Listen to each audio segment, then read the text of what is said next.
everyone. Great. So first I would like to thank the organizers for the kind invitation, and it is a great pleasure to be here at this very exciting conference. And as Claude said, it has been just fascinating to be in person, meeting everybody in person again. So my lab, as Claude introduced, is interested in the cells that bridge the generations, so the germ cells. And we're particularly interested in a key aspect of the germline development, which is this large-scale reconfiguration of chromatin that occurs in the germ cells. So today I'm going to take the opportunity to tell you two different DNA methylation reprogramming events that have distinctive mechanisms and also very different functions in the germline development. Okay, figure out how to flip. Cool. I will give you a very short introduction on DNA methylation. It's not needed for this audience, but you will see why I introduce this briefly when I talk about the second story. So in eukaryotes, DNA methylation mostly occurs on cytosines via the addition of a methyl group to the fifth carbon. So this is called 5-methylcytosine, which is the most extensively studied epigenetic mark and very well presented in this conference. So to date, this mark has been well demonstrated to play essential roles in regulating the genes and transposons in the genome. I'm just going to give you two examples really quickly. So on the top, the hypermethylation of repeats in the Superman promoter produced this phenotype with increased number of stamens at the expense of proper couple development. And then at the bottom, this tiny little plant is produced when a transposon CAC1 is demethylated, hence activated, and jumped into a functional dwarf 4 gene, which is important for cell elongation. And these aberrant DNA methylation patterns, once induced, can remain stable through cell divisions and can even be inherited through generations. And in fact, a number of IP alleles in plants behave just like Mendelian alleles. And this observation of strong transnational inheritance in plants has led to a long-standing mystery in the plant epigenetics regarding whether methylation reprogramming occurs at all in the plant germline. So to answer this question, a PhD student, James Walker, and a former postdoc, Hongbo Gao, they developed methods to isolate all these germ cells in Arabidopsis. So this schematic just shows the germline development. So it starts as meiocytes, and then the meiocytes undergo meiosis to generate haploid spores called macrospores, and then each spore divides once mitotically to give rise to a small generative cell and a large vegetative cell. And then in the next step, this small cell undergoes another round of mitosis to give rise to the two sperm cells in the final product pollen. So James and Hongbo developed methods to isolate all these cells and obtain their methylomes and transcriptomes. And through this, they found that there is indeed distinctive methylation reprogramming manifesting in the methylation of hundreds of genes across the entire germline. So you have it in a meiocyte, macrospore, vegetative cell, and also sperm. And you do not see this methylation in somatic cells. So now I'm going to give you some examples of these genes that are specifically methylated in the germline. So these traces show a cytosine methylation, and you can see at these genes there is significant methylation in all the germ cells, but not in somatic tissues. And this methylation could happen to the promoter of the gene or go across the transcriptional start site, a gene body, or the transcriptional termination site. And James and Hongbo further discovered that this methylation in the germline is induced by a pathway responsible for the de novo methylation in plants called the RDDN pathway, short for RNA-directed DNA methylation. So this pathway uses small RNAs generated from a source transposon to target DNA methylation enzymes to methylate the cognate region. So important for this talk is to remember that this pathway is self-reinforcing in that DNA methylation attracts the small abiogenesis machinery to generate more sRNAs. So also useful to remember for this talk are the two key components of RDDM pathway. RNA-dependent RNA polymerase II, RDR2, required for mRNA biogenesis, and also the DRM methyltransferases required for DNA methylation, because we'll be using these mutants to knock out RDDM pathway.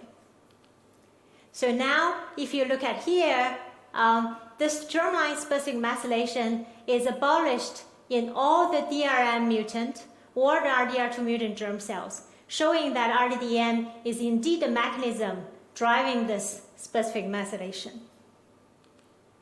And having found the mechanism, this then allowed us to use genetics to show that this methylation is functional, so it suppresses gene expression in the myocytes and regulates the splicing of a gene essential for meiosis. So this work established a new paradigm in which a germline-specific methylation signature regulates gene expression and cellular functions. So this was published about 3 years ago, but since we found the phenomenon, we were really fascinated by the mechanism driving this methylation reprogramming. So there are several questions that really fascinated us. First, how does a transposon targeting pathway manage to methylate genes?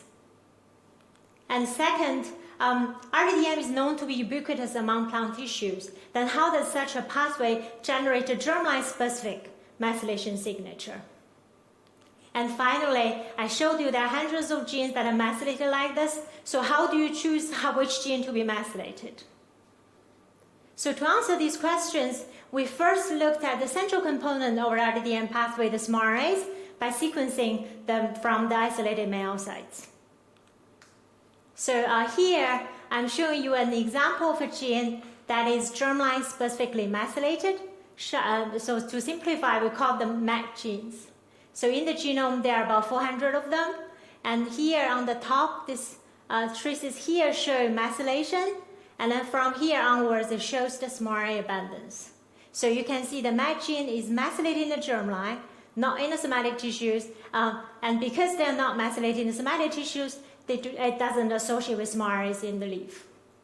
So when we look at the myocytes, we're really surprised because we did not find any mRNA mapped to the MET gene.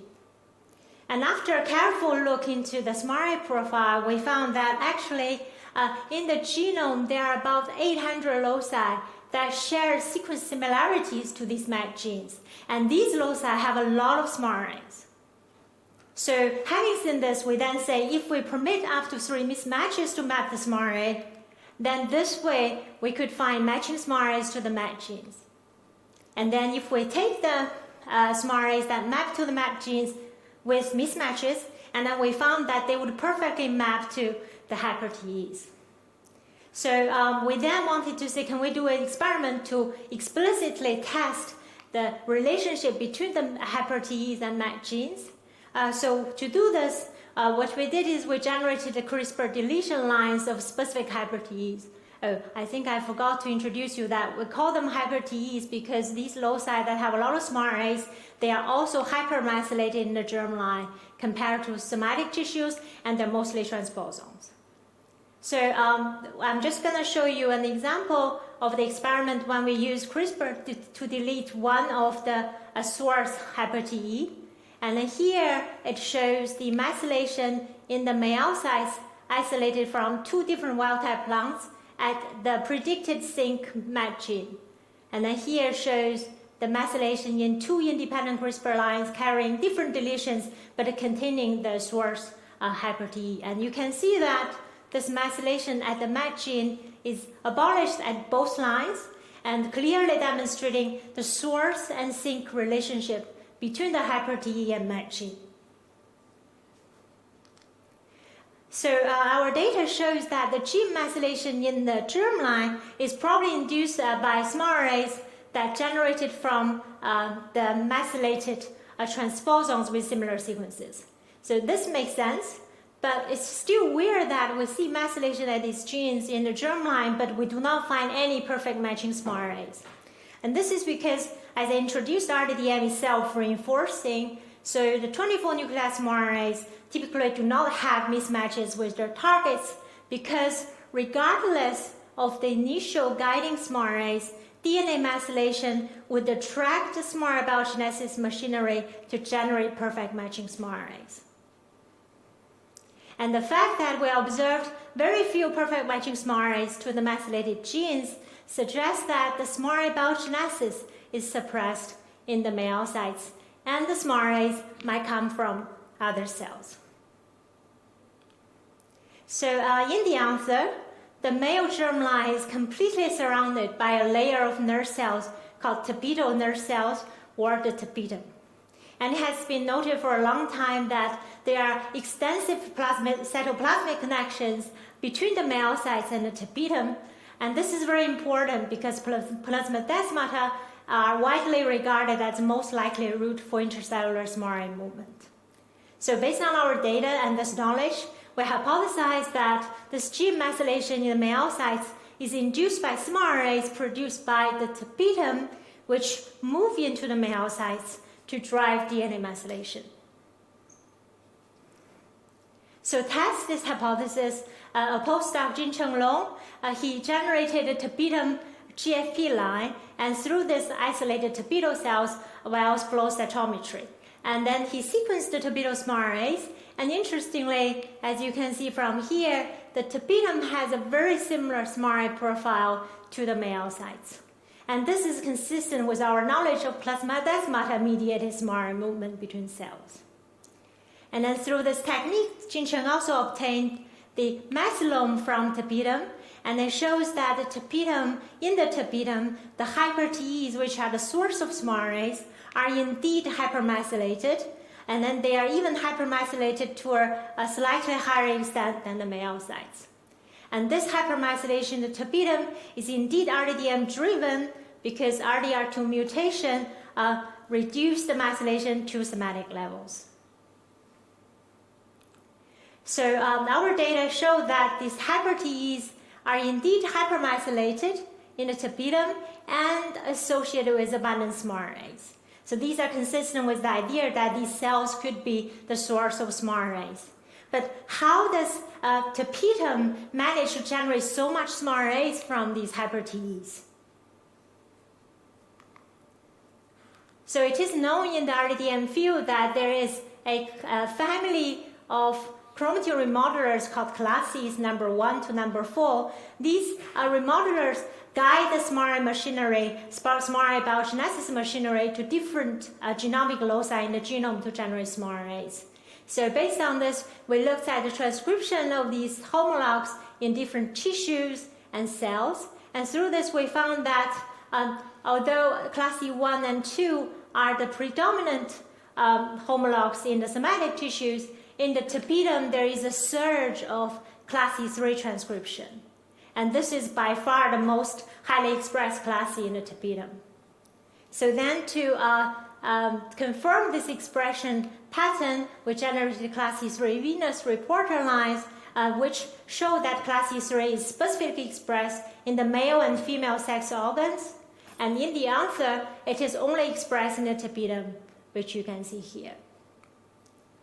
So these observations suggest that class 3 might be responsible for generating the SMARTase from the Hypertees.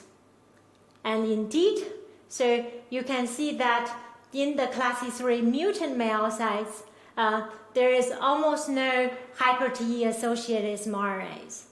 And this is a wild-type myelocyte for control. And we also sequenced the class 4 mutant myelocyte.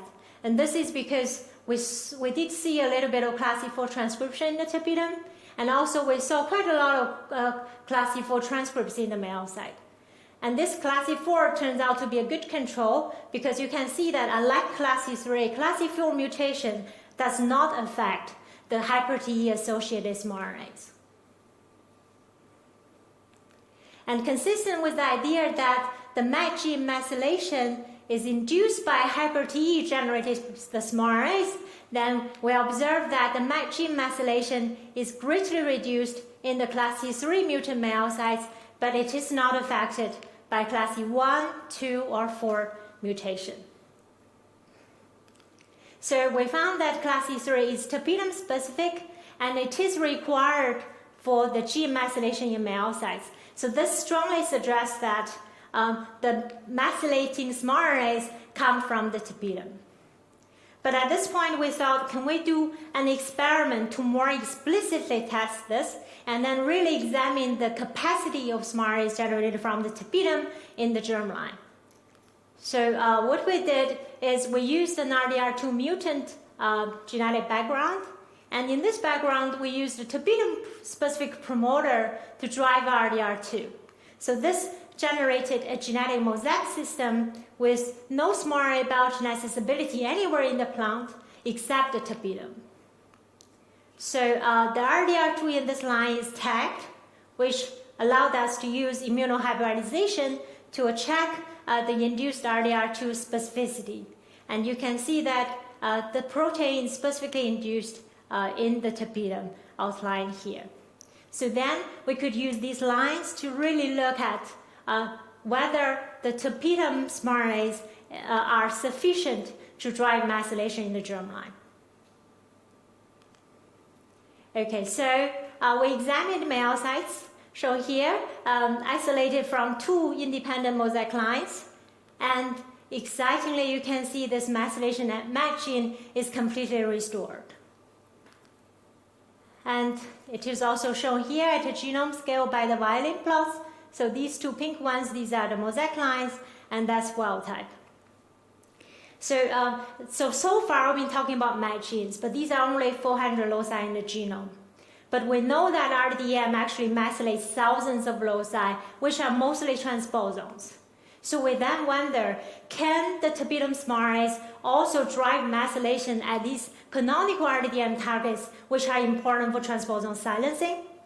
So we looked at these loci, and excitingly, the methylation at the canonical RDM loci is also restored. And it is also shown here by these 2 violin plots. So this is very exciting and shows that tapetum SMARTs can actually fulfill the full spectrum of RDM function in the germline.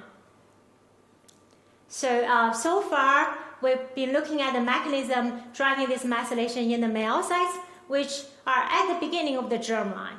But I've showed you that this methylation signature actually carries on all the way to the end product, the sperm. So then the natural question we asked is, can the tapetum SMARTs actually drive methylation all the way to the gamete? So here, you can see that the sperm methylation at MAC gene is completely restored in 2 independent mosaic lines. It's also shown here, comparison to wild type, and similarly at the canonical RDM loci. So here, comparison to the wild type. So what this shows is that actually tapetum SMARTs can drive the full RDM-driven methylome in the end product sperm and determine the paternal epigenome to be inherited by the next generation. And this also means that this methylation not only can regulate genes, but also probably is important for silencing transposons. And consistent with this idea, we found the Gypsy Transposon, which is a canonical RDM target. We found this is specifically activated in the germline when you lose RDM. So this is showing the transposon activity fused with YFP, and you can see this transposon is activated in the tapetum and the myocytes during meiosis, shown on the top line, and then also in the haploid macrospores after meiosis. And if you have RDM intact, in the wild type, this transposon is not expressed. So when we looked into the RDR2 heterozygous mutant, in which half of the haploid macrospores are wild type and another half RDR2 mutant, we saw that all the macrospores are silenced in this line, consistent with the notion that the SMARTs come from the diploid tapetum. And then the mosaic line we generated with RDR2 only in the tapetum shows that tapetum rescue is sufficient to silence this transposon in the myocytes and macrospores. Okay, so to summarize, what I've told you is that the mechanism underlying the methylation reprogramming in Arabidopsis, And through this, we reveal the function of tubulose RNAs in determining the paternal epigenome to be inherited by the next generation. And the biological functions of the systems are twofold.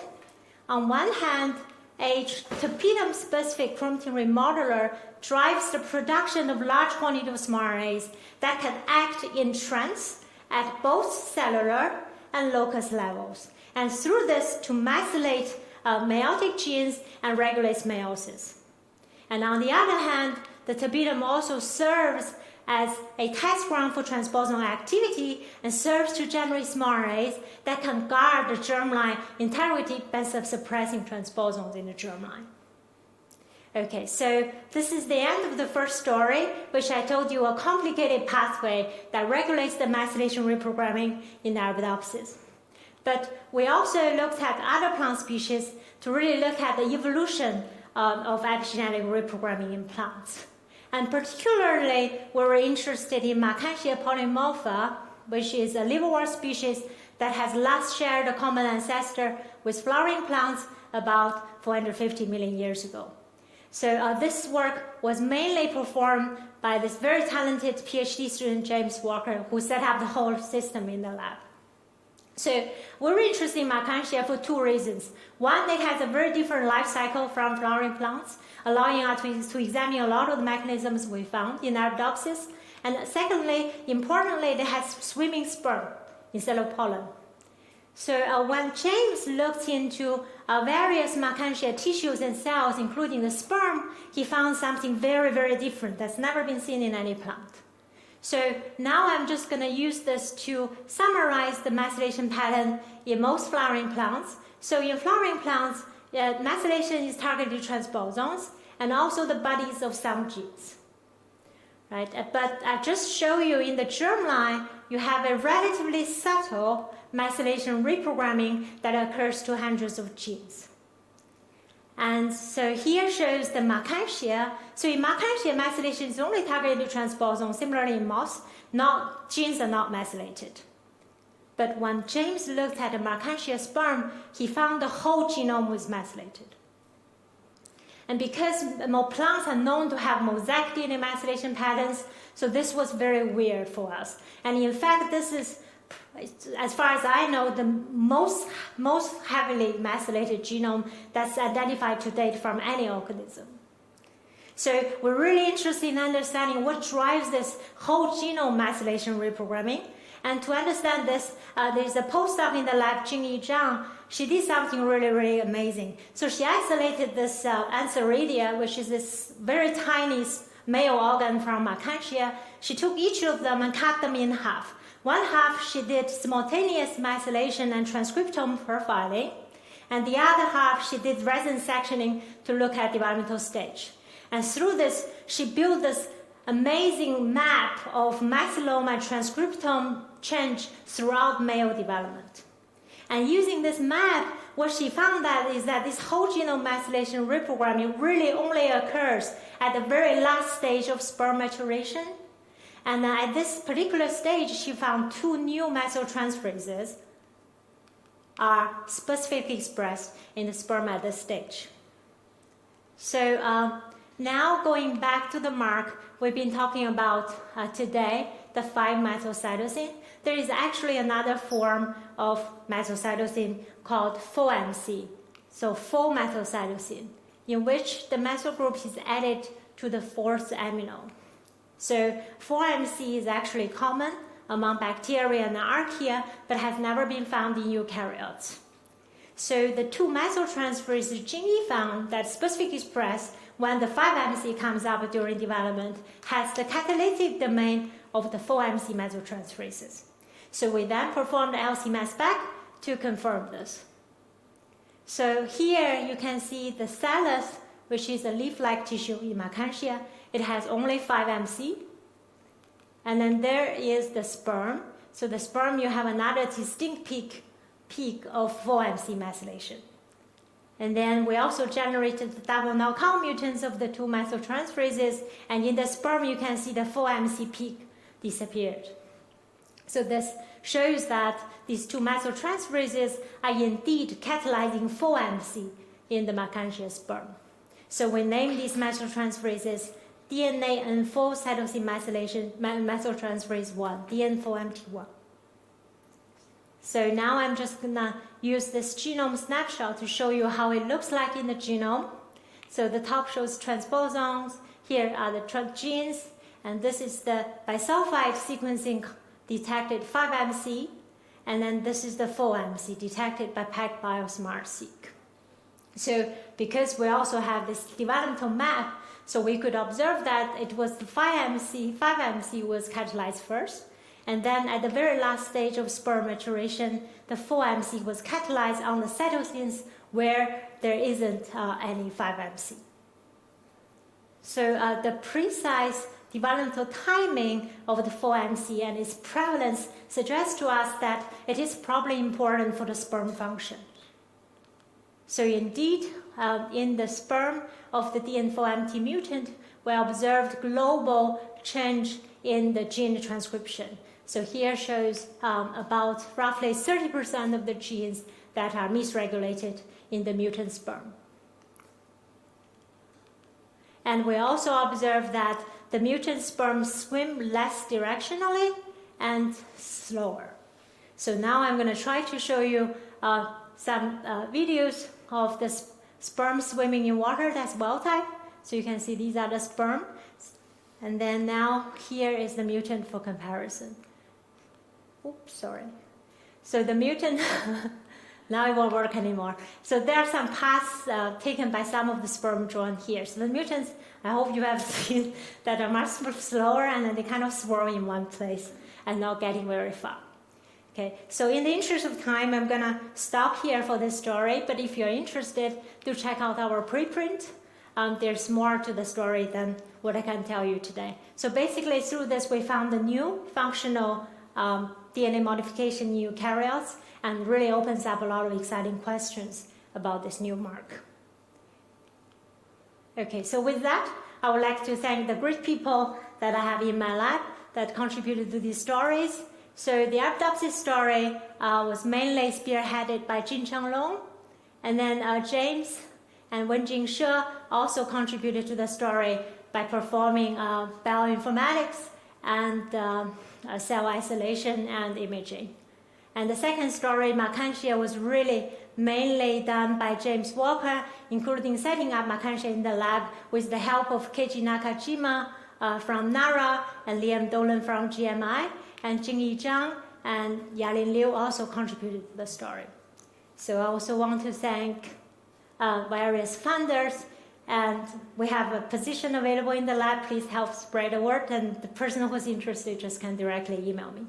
And with that, thank you very much for your attention, and I'm ready to take questions.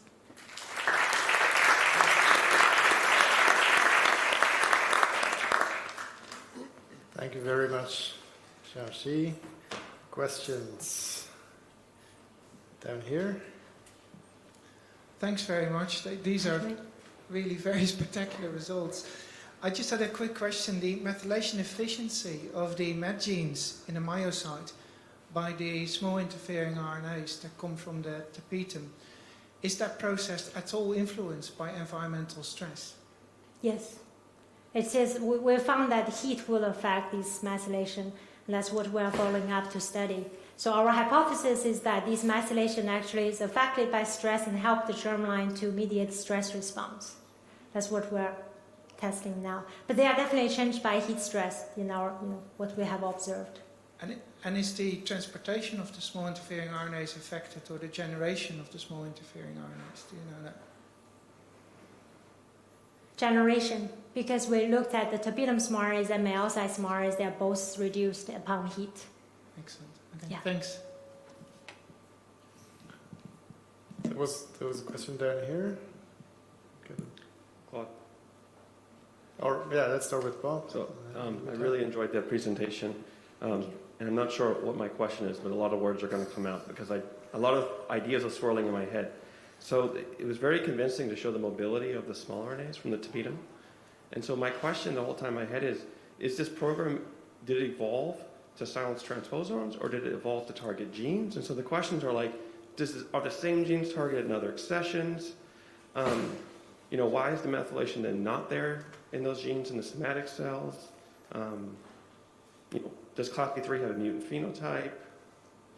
Sorry, like I said. That is a lot of questions. And I love to talk later too, because it makes me think about hybrids, and anyway, there's lots of implications here. I think it's really exciting.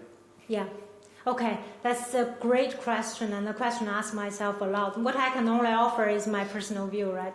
How I feel the system is. So I basically showed that the smart arrays can target with mismatches in the germline, and then our data shows that this is only, at least so far, what we have examined that seem to be specific to the male sites. So, for example, tapetum generates all these smart arrays, but tapetum doesn't have gene methylation. It cannot methylate with mismatches. So clearly, this mismatch business is specific to, so far, to a specific cell type and specific developmental stage.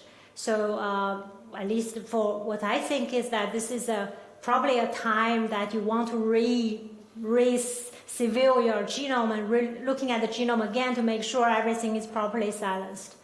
Right, so make sure, okay, so are there any new transposons that might be taking advantage of the system, and then I want to silence them, and whereas the normal RDM pathway can cope with the transposons that the plants have been found problematic over a long evolutionary time, right? So because of that, it's very difficult to say which one are you really targeting genes, because they clearly have a benefit, right? They clearly has a function, or you're really trying to target transposon, which one was the first hand. But I think because of that, achieved both. But if you ask me, I think the transposon silencing is the more basic function, because RDM is also evolved to do that.